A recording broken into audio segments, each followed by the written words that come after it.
Pensão alimentícia. O que é exatamente a pensão alimentícia?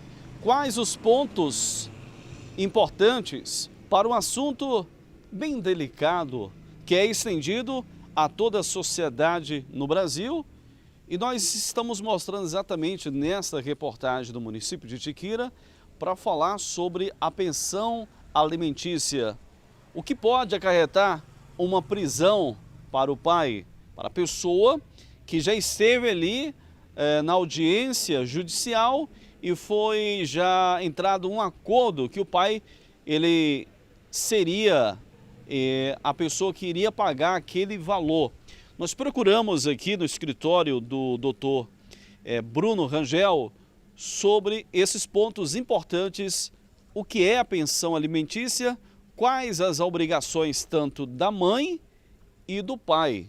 Acompanhe. A questão da pensão alimentícia, ela é um tema muito importante quando há dissolução do casamento ou da união estável, porque ela busca a mantença, busca a verba alimentar para a criança, questão de própria sobrevivência.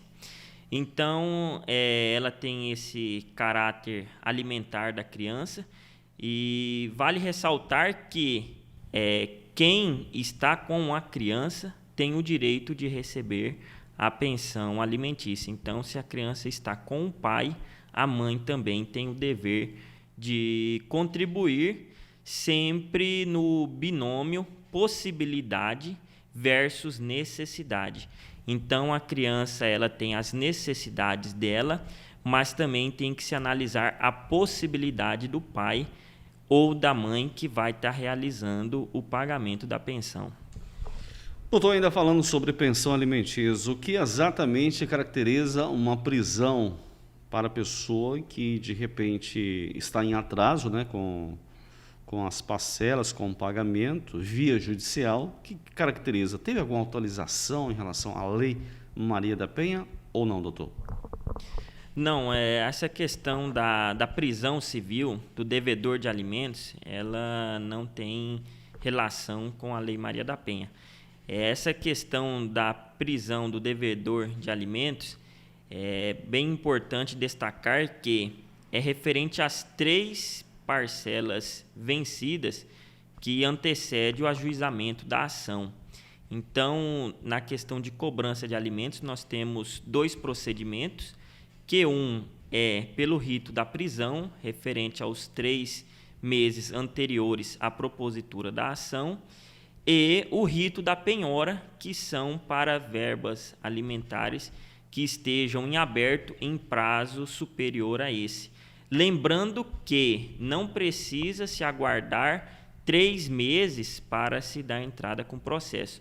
A partir do momento que entrou em mora, que o pai ou a mãe não realizou o pagamento da pensão, já nasce o direito da criança de executar pelo rito da prisão. Mais um exemplo, doutor. Vamos supor que a mãe não estava recebendo os pagamentos, foi uma coisa verbal entre ela e o ex-companheiro. A partir do momento que o advogado da ambas as partes entram no processo, tem ali a ordem, né, judicial. A partir daquele momento, a pessoa, entre o homem ou a mulher, porque a pensão alimentícia é para os dois, né, doutor? Como é que a gente compreende o que vai caber um processo na prisão do mesmo? Ele tem que estar trabalhando. Há uma porcentagem em relação a isso, de quanto ele tem que pagar? Vamos supor, se a mulher tem 3 filhos com a pessoa, é para cada filho, doutor? Como é que a gente entende isso? Essa questão da execução, primeiramente nós precisamos de um processo que a gente chama ação de alimentos. Precisamos de uma determinação judicial que reconheça o direito da criança e posteriormente para realizar esses atos de cumprimento de sentença que realmente se caracteriza aí nos pagamentos. Então, na questão de se tem 1, 2 ou 3 filhos, se engloba na questão da necessidade dessas crianças e na possibilidade de quem vai realizar os pagamentos. Importante frisar também que não só o pai ou a mãe tem que colaborar com a manutenção da criança. Então, o pai vai ajudar na sua possibilidade, a mãe vai ajudar na sua possibilidade a manutenção dessa criança. E se a mãe, vamos dizer assim, julgar que está gastando mais do que o pai está contribuindo, ela vai ter que se adequar à criança, né, nas suas necessidades, no que o pai e a mãe estão contribuindo. Então, se a mãe fala que a criança necessita de R$1.000, em tese o pai tem que ajudar com 500 e a mãe contribuir com R$500. Mas se o pai só pode pagar 300, então vamos dizer assim que essa criança tem que reduzir o grau dela de necessidade para se adequar também à possibilidade do pai.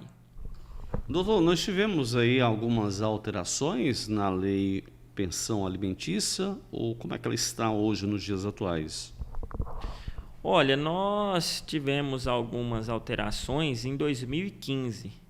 Então, assim, no direito podemos dizer que isso são alterações ainda recentes, devido a ter algumas discussões ainda doutrinária e jurisprudencial. Então, assim, podemos dizer que a lei ela está bem atual ainda. Pois muito bem. Doutor, o que o senhor orienta para as pessoas em Tiqueira, as pessoas que estão vivenciando, né, esse momento aí até mesmo um pouco delicado? A gente sabe que a pensão alimentícia, mas a gente preserva sempre o bem-estar da criança, né? Sim, o próprio nome já diz, né? Pensão alimentícia é para, em primeiro lugar, a própria manutenção da vida da criança, né? E engloba também vestuário e lazer e saúde, mas em primeiro lugar se preserva a vida. Então, se a mãe ou o pai está com uma criança que necessita de alimentos, é um direito da criança. Então, por mais que o pai ou a mãe julgue que não necessite, busque o direito da criança. Então, nós estamos tratando de um direito indisponível que não cabe nem ao pai nem à mãe julgar se a criança necessita ou não. O direito é dela. Doutor, queria que o senhor desse aí um esclarecimento. Por exemplo, o pai estava pagando, aí, realizando os pagamentos. Uma vez ele ficou desempregado. Ele tem por obrigação de comunicar ao advogado que está no caso com ele, ou ele mesmo pode se dirigir aí às autoridades competentes e informar que ele está desempregado e não tem condições? Como é que funciona essa parte também? Jota, essa questão ela é bem delicada. A questão quando o pai fica desempregado, tem que se buscar uma redução nesse valor, né? Buscar se adequar, vamos dizer assim, à nova possibilidade do pai. Então, não é simplesmente deixar de pagar, porque isso vai acarretar na sua prisão. Então, ele tem que buscar meios de reduzir essa pensão e também, se ficar caracterizado que ele não tem possibilidade alguma, os ascendentes podem ser acionados pela criança também. Mas ele tem que comunicar. Na verdade, ele tem que buscar meios, né, através do advogado ou da defensoria pública, né, para que informe ao juiz essa questão que houve essa alteração na possibilidade dele. Com imagens de Jason Parreira, repórter J. Ribeiro de Tiqueira para o Grupo Mato Grossense de Comunicação.